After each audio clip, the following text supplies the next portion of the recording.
Well, hello, everybody, and welcome to More People, More Problems with your hosts, Britt, Reda, and me, Chels. So back to the podcasting here. Really excited. Have a great episode. As you all know, just a couple of quick reminders. Won't reveal anyone else's personal shit. Think that's important to say. And the thoughts and opinions that are expressed during this episode are those of just us alone and not of anyone else, former or current employers. Just letting you know. Um, a cringe factor. Let's just throw that in, Britt. Why don't you take it away for the cringe? Please add a little yes to the video, heart it maybe, and subscribe for more listeners. Or a comment would be amazing. We love that. So there's the cringe for today. So we're really happy to have everyone for this episode. Britt, why don't you go and introduce us what our topic is? Yeah, today we're going to jump right in and we're going to talk about entitlement, which is I know, ooh, what does it mean? What does it feel like? It's a good one. Like it's a good topic and I can say for certainty I've experienced a lot of it myself while working at Shopify. I think I created a lot of it myself, so I have a lot of lessons along the way. And I had to kind of rebound from that. So I'm excited today to talk about like what it is, how does it happen? How can you maybe prevent it? But if you don't prevent it, how do you start to pull back the entitlement that you feel in the workforce? Or on a team or in your family or friends. Hopefully that's not the case. But, how do you pull that back? And I think also there's a really interesting lens to this, which is the current economy, how it's different now versus pre pandemic, and what influences that has on the workforce. And so, I mean, we can start like, Charles, what do you think about entitlement? Is it a thing? Is it a thing that's like in younger generations versus older ones? Because we always hear that. I knew you were going to say that, the old generational differences. Well, it's 100% a thing, and I find myself saying it a little bit more now, probably than I ever used to. And Yeah. it's interesting what you started out with was I've experienced that before. I've experienced that being an entitled E, Oh, interesting. and also Not surprising. experiencing. Yeah, thanks, Britt. But as an employee, and this is one of my big things as an employee, and it's not the case for everyone, but I think it was the case for me. You think more about the self Yeah. in certain cases, where when you move on into leadership roles properly, you're probably thinking more about the organization, and that's important. That should Yeah. absolutely happen. Maybe some people have that sense of thought all throughout their careers, which like I applaud you, obviously. But I can definitely say I've been on both sides of the coin where I've been someone who's felt entitled and maybe lived up to my certain generational expectation, if we were to say that. And then I feel like I've actually transitioned over the last couple of years into a position where I'm seeing the entitlement and I'm trying to kind of reverse some of those effects that have been created by you know, certain events in our Yeah. environment or Situations. certain situations, and trying to have employees really, really share in that more organizational, holistic perspective Yeah. to remove themselves necessarily from the main point of the conversation. Because you made a good point the other day about how to look at this, right? Within organizations. Remind me. Remind me of the point. No, in terms of like we were talking about the layers, like the Oh, organization. yes. How you need to optimize. I think, okay, so actually a few thoughts to start. One is I think that entitlement is learned and taught through experiences. So I don't think anyone is just born entitled and they're like, give me everything, I expect everything, and I deserve everything. And the world Unless revolves around like me. a trust fund baby. No, Yeah, just I kidding. mean, maybe that's the case, right? Yeah. But otherwise, I don't think, like, even that though, it's learned through experiences. It's learned through your parents, how you're brought up, how you're treated, how people give you feedback when you overreach and they don't say anything. And so I think it's learned experience. I think that's like the number one that we have to just acknowledge. And so I think there is an interesting generational trend that younger generations are brought up in an environment that is from a young age more entitled. Evolution shows that humans are having a better life expectancy, better life in general. And so, of course, they're going to expect more from it. They're going to feel like it's deserved more. And so, as you progress through education, through work, you're going to assume and expect, and in a lot of cases, get that, let's say, up level um, experience, and then you expect it more. And so that's the first thing. The second thing, which you're talking about now, is in regards to, I think, what you need to optimize for. And I think a lot of more junior people coming into a company, they come into a company and they kind of look around and they go, okay, I'm one person in a company and everything is kind of revolving around me. It's kind of like when they say you're the main actor in your story. Everyone's like, well, I'm the main actor. Everyone's going to revolve around me. And that's how it is. When in a company, it's bullshit. You need to optimize for the business, and then you need to optimize secondary for the teams and then the individuals. And if you get that reverse, entitlement is just like a feeding frenzy, because if you put the individual first and you're making decisions almost short term for each individual instead of grander picture for the company, like, yeah, I've seen it, I've done it. It's a feeding frenzy for entitlement. I think it's like so prevalent right now. And there's so many scenarios. And you and I talked about a few earlier, with Shopify. And I bring it to the hybrid work model within the federal Yeah. public service right now. A lot of people saying, well, that doesn't work for me. It doesn't work for me because I have to do X, Y, and Z. But actually, it works a lot better for the organization. We're looking to optimize the organization. And it's not about every individual's personal circumstance at that point. We have to look at the greater good. We have to look at it a lot more holistically, so to speak. And in a situation where we were pre-pandemic, even though, like, for example, in the federal public service, we were full-time working in an office, like almost Yeah. probably everyone was for the most part. Yes, we went to full-time working at home, and that became the norm for people, but that doesn't mean that that was there to stay forever, right? So it was completely at the organization's discretion to say, yeah, that was during a certain situation, that was something we needed to do. We're going to have a blend of that and what we used to have before, and you're going to have to deal with it because that is actually what's best for the company. It's what's best Yeah. for the workforce in general.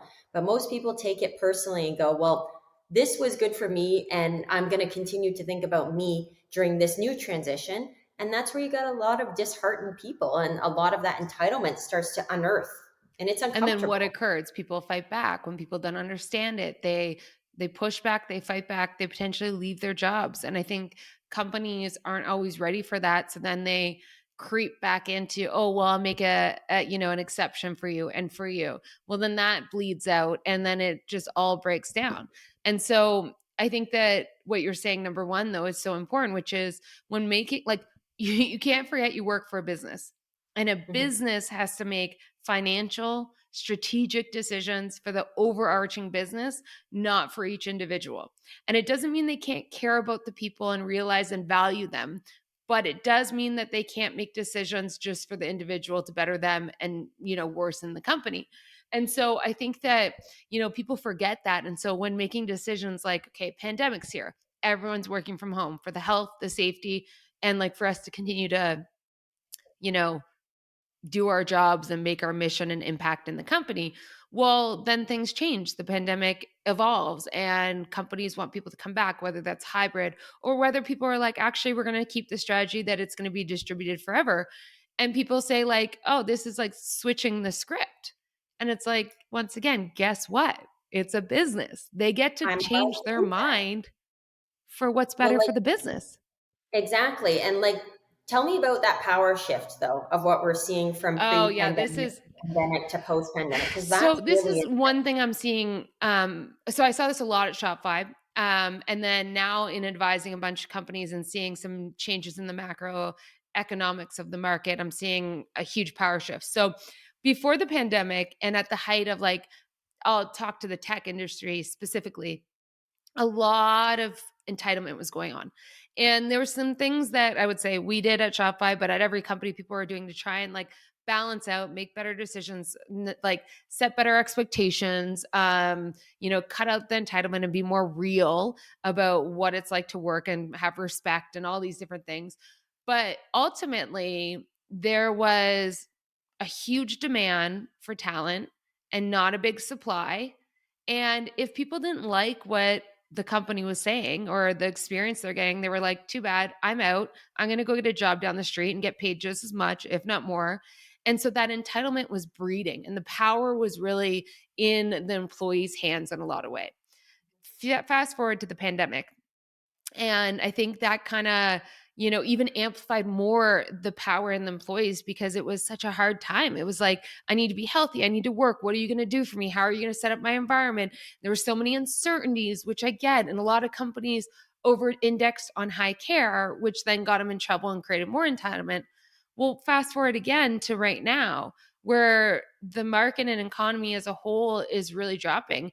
Every company I'm advising right now, and I advise a portfolio of companies, are doing layoffs because they need to make the hard decisions to survive and be around as a company in the next 5 years.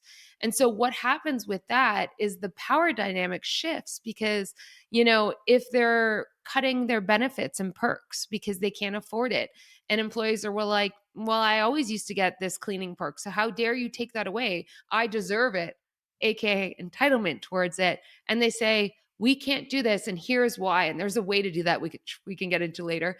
But the employees is generally not leaving because they don't have that ease to jump somewhere new. So the employer is getting the power back.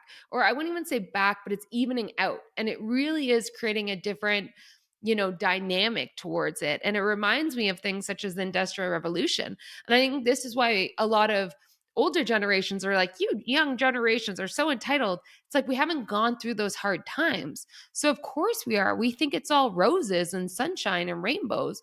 Well, right now it's not, and people are seeing it. So it's changing their worldview. It's changing how they expect the future to be. And I think it's really healthy and really good for the economy and companies in general.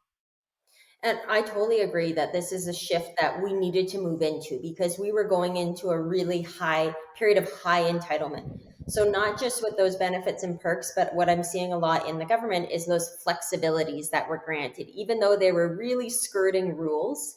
Yeah. These things happened during the pandemic because it was a very difficult, stressful situation for a lot. There were so many unknowns. So it was easier actually to give individuals what they need and what they wanted to continue to be, functioning employees. But in doing that, we created a lot of entitlement. Now, fast forward to where we are right now, where we're trying to push, back into the office and going back to, I don't know, maybe more bureaucratic processes that people may have enjoyed not having to go through Yeah. as much during the pandemic. But I'm sorry, but this was a pause during a very, very different period of time in everyone's lives that caused that. Doesn't mean we're not going to go back to it. We have to go back. We have to follow the rules. We might be able to adjust, might be able to take our path a little bit differently, but everyone's so adverse to going back Yeah. to anything that they didn't have to do over But a I 2 think plus year period. I think this is where we can get into nuance a bit because I think that, okay, I'll speak from my own experience. In my early years, I remember we introduced some perks, we introduced some experiences, and the way that we communicated was, this is so great. You now get to enjoy this. It was like, this is a forever thing. I didn't even think that I had to say this is open to debate in the future. I just thought, like, let's just put this out there. Yay, yay, yay. Fast forward 2 years and it didn't scale. You could do it for 400 employees, but you couldn't do it for 3,000. And so now we had Right. to take it away. And, human psychology is that it's twice as painful to remove something as it is to gain something new. And Of so just course. think about that when you're removing a perk that you had in place and you're now going in front of the whole company and you're like, and at first I would say, oops, sorry, I didn't realize it wouldn't scale. It's my fault. So then I fed into that entitlement again of like, that narrative, oh yeah, Shopify leadership, they did this to us and they shouldn't be because they just apologized. Whereas what I learned over time was one, when you introduce new things, or if change occurs such as a pandemic and you have to completely change working relationships, how, environments, everything, you need to set it up as we are making decisions right now as either an experiment because we want more data but we're not guaranteeing a future, or else we are reacting to an external factor because we have no control, but once we have more context and control we will make informed decisions. But it's like, this is right now and it's not forever. And as soon as we started framing things like that, it removed a bit of the entitlement because it set expectations to what we were doing. And that was a huge lesson learned. And I think that setting expectations is one of the most important parts of it. And I think that's what a lot of people probably did incorrectly at some point during the pandemic is, you know, people got up and moved. People got up and moved out of our region, for example, where they were employed, whether they were informed or misinformed Yeah. or didn't consult whatsoever. And like, is it okay if I go move somewhere else? And like, then what happens later? And but then a lot of leaders were saying, I don't see us ever going back into the office. So like it's probably going to be just fine. And then, ooh, that causes a lot of trouble when you start to go back and go, actually, your job is located here, and your letter of offer says it's located here. And now what do we do about future hiring? But also, what do we do about all those people that made all these drastic life changes? Because of an external factor or many external factors that pushed them to do that. It was right for them. Was it right for the company? No, Yeah. not necessarily. I mean, there may be some benefits here and there, and of course, there's a lot of different um, impacts and factors that can help with that hybrid work and having more diversity and having more exposure across Yeah. the country. There's so many things that you could say it's amazing for, but it's also you've set some precedents here that it's really really going to hard to backtrack off of that and then like move Hugely. forward in a way where people aren't freaking out about it. Well, and I think that what you just said is so true. So many times leaders make decisions in a silo without the full context, or make decisions based on wanting to be admired or liked versus being respected for like a business decision. And so I think they fall into slippery slopes that then create entitlement, because once again, every experience that you make a decision on is creating an expectation for the future.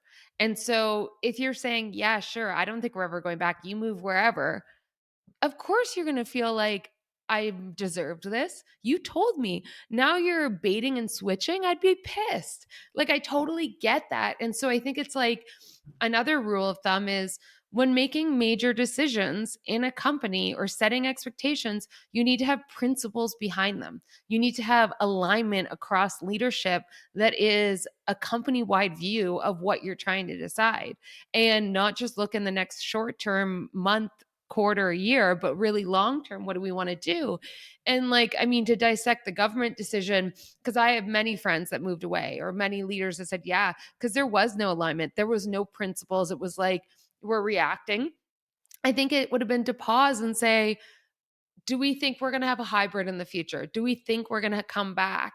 If so, let's say people can move, but we might call you back at any point, and that's on you to relocate back on your expense. Like, I think if you set that expectation up front, then there's no longer entitlement because you've been told. And so I totally get the employee point of view of, don't tell me I can do something, and then when I've done it, now you've taken away. Like, and by the way, sometimes that does just happen because new information comes to play and there's new realizations. And I think in that case, when you do have to pull things back because, they no longer work, or it doesn't, you can't offer it for business reasons anymore, you need to explain it and really tell the story. I think so many times leaders forget to explain why the decision is. We no longer are going to offer this. And so I know everyone really liked it, but we aren't, because we don't want to put the money towards this because it takes away from our recruitment costs. We can't bring in great people. Or B, it no longer can scale. We can't offer it to everyone, or it's hindering our diversity practices because it only plays to one subset of the demographic. And once you explain and paint the picture, people can really start to understand it. They can follow the brushstrokes. People are smart, and they can then understand okay, I shouldn't be entitled to this because it doesn't make sense for the company. But that's not what happens most time. Leaders come in and they say, we're no longer offering this. They took it away. Stupid leaders. Like, I'm sure people in the government are like, you got to move back home. We were wrong. Shocked. They suck, you Oh, know? loads of upset. But I think like what you mentioned in terms of that narrative, like painting that picture. It's like imagine you're watching a Bob Ross episode and he's just like slowly like each stroke, we're gonna do this, or you're Yeah. like painting him. Like that really has to be the case. Like people need to be involved in the thought process behind the decisions. Yeah. They need to understand it very, very clearly, and then it helps to set those expectations for the future. So my question for you is then, okay, you've got this entitlement. How are you walking this back? How are you Yeah. walking I back think, this? I mean, so I know at one point in my career, we called it out. Like, so actually, I should even rewind. One, we realized there was a problem with it. There was a lot of expectations that we couldn't keep up with, nor did we want to. And we decided we need to course correct and have, a real talk moment, call out the elephant in the room and really like deal with it. And the first thing we realized that we were going to have to deal with by doing this is we were going to lose some people. So, like, we had to deal with the consequences of we created this mess, and now in cleaning it up, there's going to be some casualties, and that There's has to be collateral okay. damage for sure. It's Right. natural, right? Yeah. So I think that's the first thing is like just realize what the pros, the cons, the outcomes that are going to happen. And then it was, okay, what do we want to talk about? What matters to us? How do we want to say this? And what do we want to change? Why do we want to change it? And then how do we synthesize that in a story that everyone could grab onto? What are the brushstrokes? And how does that play to the forward? Like, so, you can then go out to the company and say, hey, here's some realizations. We feel like everyone's expecting this and they shouldn't be. This is a business. This isn't a family where we take care of everyone to the ninth degree. Like, no, we care about you because you matter and we value you, but we're going to make the hard decisions for the company and we expect high performance and impact number one. We expect, everyone to think about the company number one and what the end goal is, and then how we get there through all the environment and the people. And so when we communicate that, we tell the why, we paint the picture, and then we really work with leadership to say, how does this show up in the million decisions we make? Like, where are we faulting? Here's a few examples of where we shouldn't be just saying yes anymore. Here's a few where we need to really figure out. So, for example, we created too much of a high care environment at Shopify, and that was on me. I made a lot of decisions that was with the human in front of me first instead of the company and all the ripple effects. Um, and when we tried and we did pull this back a bit, it was a lot of storytelling and metaphors actually around like, this is a sports team, this isn't a family. Here's how that shows up. It doesn't mean we don't care about you. It means we care a lot, but we care about you when you're performing. You're not going to have on your soccer team someone that can't play soccer just because you like them. That's a family. You're stuck with them. And so, like, what does that entitlement to the experience of being on this sports team mean? And how do we show up each and every day? And leaders, what does that mean? It means that if someone is coming to you every day and is complaining about their life and never getting any work done, you have a line in the sand. You have bigger expectations. You help support and reroute them, but you prioritize the company, the role, the greater team first. And so it took a lot. I don't know if I'm talking too much in circles, but No, no, I'm getting a load of aha moments as you're talking. And I think it's really important. And these are conversations that need to be had more often. Like that communication is always going to be the main kind of like crux around this, right? Like the yeah, leaders having the conversations with the employee. And I think, and I use this a lot lately since you've brought this up in multiple podcasts we've talked about. It's a company. It's a transaction. This isn't a yeah. family. My top priority is the fact that we're meeting our goals and we're meeting our deliverables and we're doing what is best for the company. But it doesn't mean that I don't care about you. I still Yeah. care about you, but that can't be my number one priority at the end of the day, because then what if the business just goes down the toilet? Well, nobody has a job then at that point. Well, So how is exactly. that useful to And anybody? if you play that out, like if you optimize for the individual, That means that if someone comes to you crying because they just got a divorce and they're like, my life is in shambles, and you stop everything you're doing to help support them for a week, what the fuck happened to your work? Like, you are Yeah, no longer a exactly. leader, a manager, you're no longer making strategic decisions. Like, it might You're feel good in right. that moment to care for someone, to support them, but you're not optimizing for the right things. In the other scenario, it's like you take time, you help them get the right resources because they're a valuable member of the team and you want them to get back. So it's not like extreme binary. There's middle grounds and there's nuance, and that's what makes great leaders and managers. But I think so often we can just skew so far to one side. I know I had. And like that's what brings back to entitlement. Entitlement is through experiences and moments. We bring it to just like parents and children. I don't have kids, but I'll use you. Like your kids are expecting a certain household, a certain cleanliness in the house, a certain experience, a certain ability to eat certain foods, to go out with their friends at certain times. They have an entitlement to all of these things. And it's your jobs as parents to keep that in check. And if it's not, you have a conversation and you teach them why it's like not the right mental model of how to think about the world. And it's the same in the company where you have to teach your people the mental model how to think. And when it gets skewed and there's way too much entitlement, it's leadership's fault. Great. And you got to course correct. I think that's a really cool example that you bring up. Like if people were to think about with their children, okay, tonight we're going to have a movie and popcorn night. This is going to be a special treat. It's a Friday night, you know. Yeah. If I don't say it's going to be a special treat for a Friday night, I swear to God, my kids think it's a Saturday, it's a Sunday, it's a Monday, it's a Tuesday. It's every night, right? If I don't Yeah. physically say that there's like a limitation on it, especially, oh, you've been really behaving yourself. No, they want to do that every single night. You know, It's human let's eat a pack nature to of want Nutty more Wars. of what Let's do feels it every good. day. Sorry. You want more of what feels good. And I think that it's really interesting. And it goes back to the communication piece and then what we talked about firm, fair, respected versus being liked and being Yeah. admired Give me an by example of that. leaders. I feel like you have something because you have brought that up a few times with me of like admiration wanting to be liked versus like respected, firm, fair, respected. So like do you have an example in there where you skewed one way too far?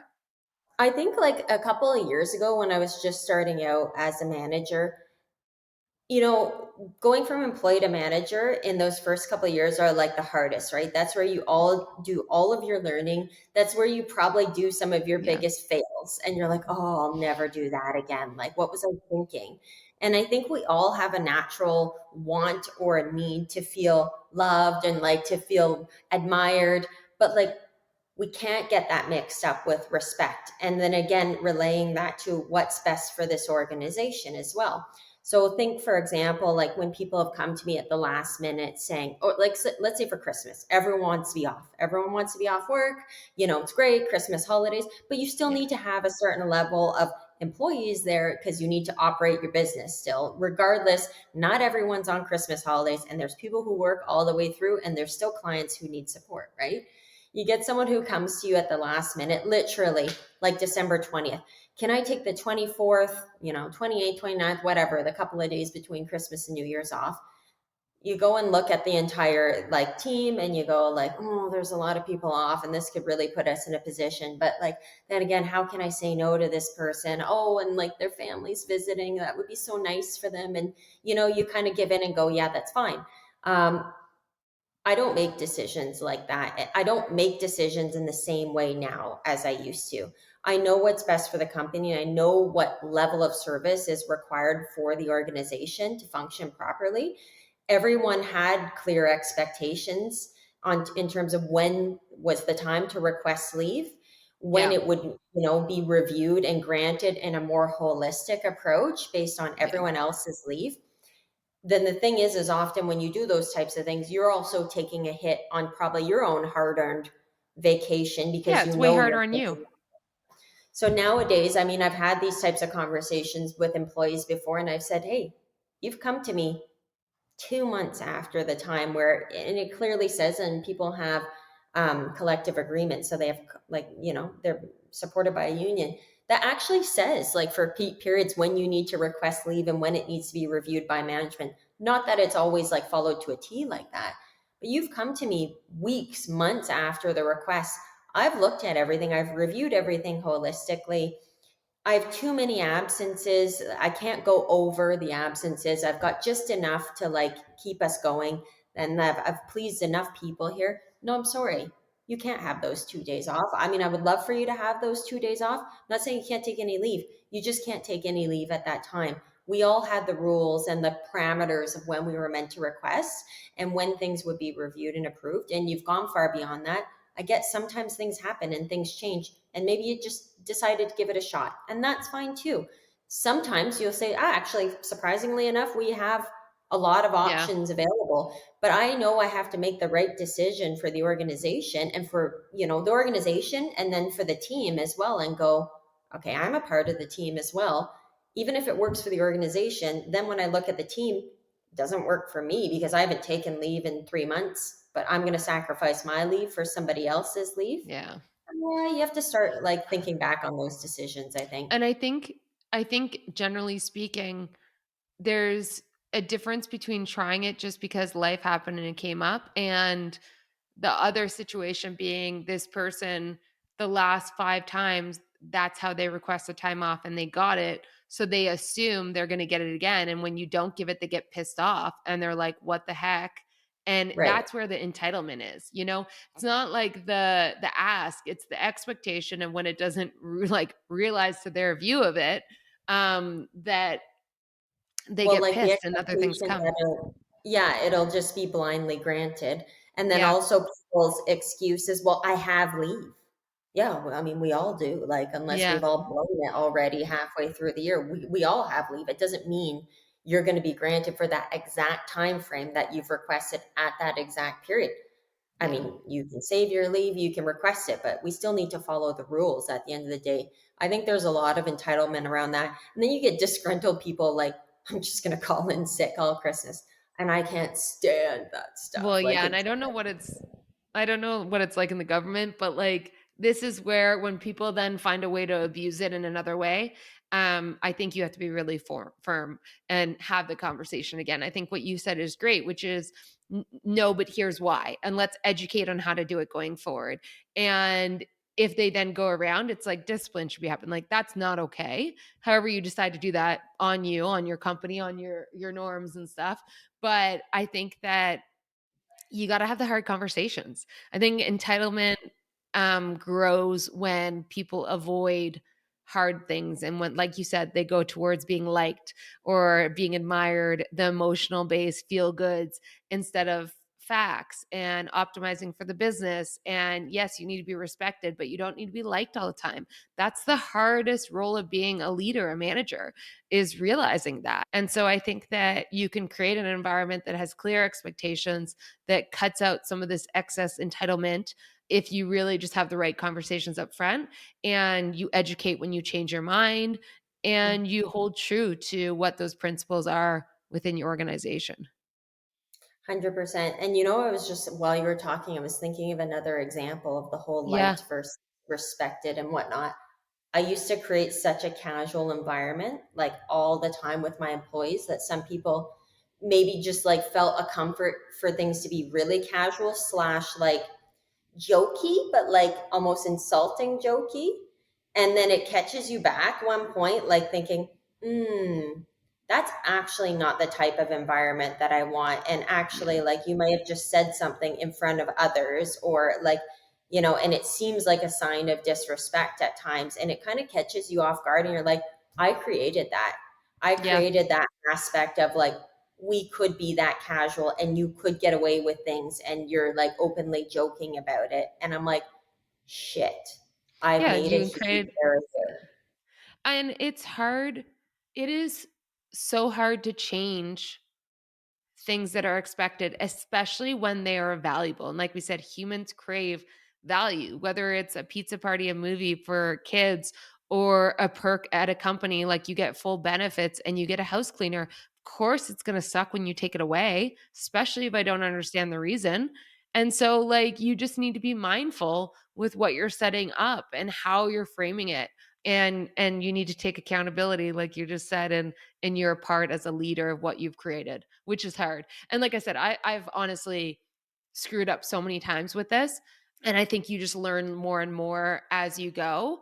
I think as a new manager, it's really hard to find the balance, but you'll get there. Hopefully 100%. some of our tips help. I hope so. Well, I mean, they've helped me already. So, like, There hey we go. there. Did you want to just go bust into wine time? Yeah, let's do it. Okay, we're back for wine time. Okay, Woo! yeah, pick your wine up. I'll introduce the bottle. So today we have a little whispering angel, whisper, whisper. It's a nice rosé out of Côtes de Provence. I think it's out of France then, right? Oh, don't let her Amazing. pronounce another French one again, for the love of everything. I listen, I'm beautiful. My French accent is excellent. But I don't know if anyone's seen it. It got really popular in the Real Housewives. They were drinking a lot of this shit. Did you know that? I didn't actually know that, and Yeah. I love it Yeah. now because I'm like a Real Housewife of Arizona, obviously. Yeah. Chelsea's in Arizona, hence her she's really thriving here. I'm thriving. I was in LA. Sorry, I'm digging into your wine time, but I was in LA, so I was a Real Housewife of OC for a minute, and now I'm There a you Real go. Housewife of Arizona, and here we are. Which one's better? They're both equally amazing in their own Right way. answer for Priya and I. We're like, compete. She was visiting our other friend right before this. Okay, I'm gonna rate the wine, then we're gonna get into that. So it's a rosé. It's super crisp. It's dry, which is why I love it. I mean, I honestly like on a hot day, I feel like it's just so easy to sip. I'd give it a solid like 8. I'm a big fan. I feel like we like all rosés, or we just buy all the same types of rosés, and we're like, it's nice and dry, and it's just a beautiful summer sipper. And I'll give it an 8, maybe a 9. But like, it's just because we buy all the same like types of wines. They just have different names from different places. Yeah, I don't like a sweet rosé. Remember like we talked about that Friends one we got in Prince Edward County that was like juice? I know, and I think we'll still have to like we're gonna have to expand our palate, but then it's hard because you have to finish the bottle, right? And you I don't want to know. waste something that you don't Yeah, enjoy. we don't So waste. like maybe next time, like we open up one, we try something different, and then we serve it to other people when they come over afterwards, and then you make them drink it. Just You pawn it don't off waste. on you know what? Yeah, My dad will delicious. drink anything. So we're This good. is good. Where's Brad? Where's Brad when you need him? Exactly. You know what I mean? You're right, though. We do gotta like try new ones because when I bring a bottle out, I'm like, I already know it. I like it. I'm ready to talk about it instead of like the shock and dismay on like, I think we've done like only a few of those.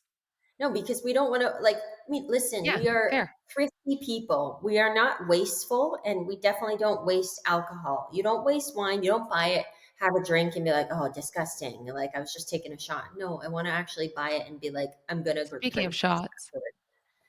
Oh no, don't let's not speak about shots. Chelsea at a time in LA. But we won't get into it. So, okay, 8, solid, get it, whisper. And whenever you say it, you have to say, I'm drinking, whispering, Is it whispering, Whispering Willows? Is that what you said? What was it? Whispering Willows? whispering angel. Oh, Whispering Angel, Yeah, obviously. Willows now. But get it, it's good, especially on a hot day. And now Chelsea's in AZ. We're having a time. It's very We are fun. this is like the debut of my trip. I just got in last night. Like, I've mentioned I was in LA for a couple of nights with another BFF. We had a great time as well. We had one of those memorable nights that you don't remember most of, but you remember not feeling well, And obviously. that So rarely happen at 35. They maybe more so happen in their 20s. yeah, there was a lot of the not feeling well part, and but we pushed through. We pushed through. Like you have to. You have to make, like we said, we have to make every moment count Yep. for this visit. So a girlfriend moving from, where we used to live, Ottawa, Toronto, all the way to the other end of the US, and like right here in AZ. So I was like, you have to make the most of every moment. And I'm And doing we've just had a that. day so far, even in AZ. We woke up, brought Chelsea up to the new house that we're renovating here. Great views, got really excited about that. Then we drove around, showed her the area, got our digs. Then we went, had a little lunch, sat by the pool, had a bevy. It's just been fabulous. Yeah, we pulled it up. We took a couple of photos. Yeah. Nice little dinner We'll post some tonight photos on the Insta. on the Insta. Yeah, we are. Yes, we are doing all that. I'm trying to like I'm trying to up my Insta game. It only seems to get good when I go on vacation. Obviously, everything else about my life is just like my life and just like day to day. But I look my best and feel my best on vacation. Like, what can I say? You gotta give some reality. You know, when they do like Insta versus reality, you need to give like all realms of, you No, know, they don't. The people don't want to see that. They the don't people want to don't see. want to see. Yes, they do. The people want to Even see. even I don't. But Britt, like, let's just do a quick recap. Eggs out. You Oh, know, I was what's like, the deal? what recap? Yeah, eggs are frozen.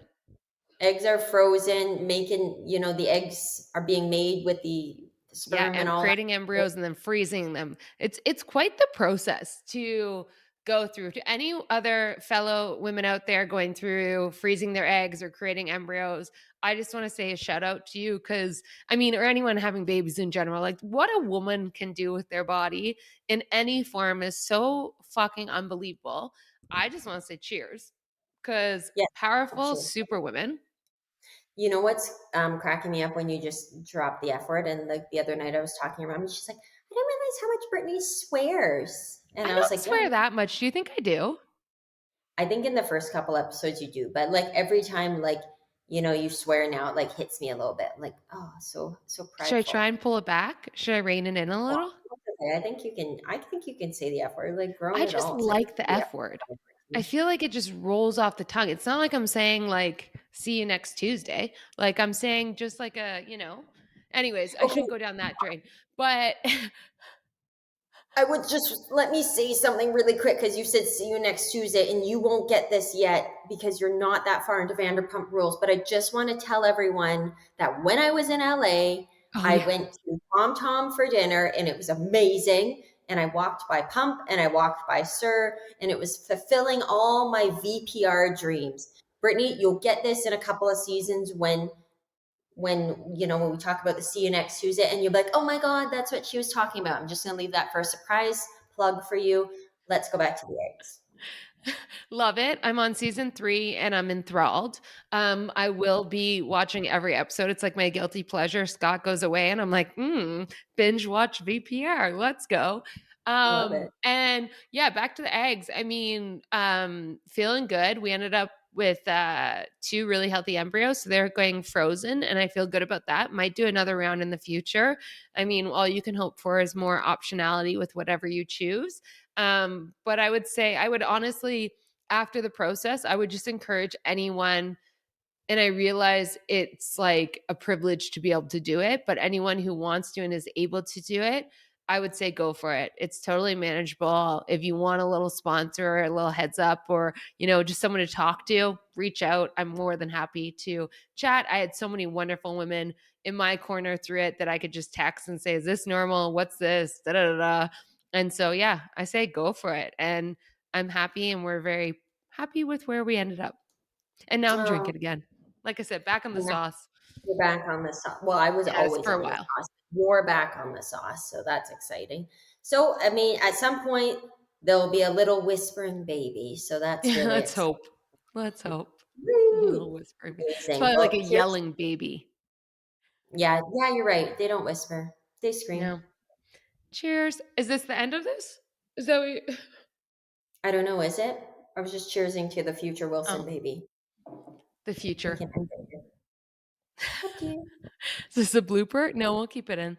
Anyways, let's end it there. I love you. I'm so happy you're here. We're gonna send photos and have so much damn fun. We are missing. Let me just call out. We are missing one of this trio, Katie, who's back in Ottawa. The next time you can get your ass out here too. Maybe not be so lazy. Such a bad friend, really. We love you, Katie. Just Love teasing. you. Love you. Okay. We're just Cheers. kidding. Bye. Oh, I was cheersing my mic. Cheers and cheers. Cheers to the next. See you soon. Bye.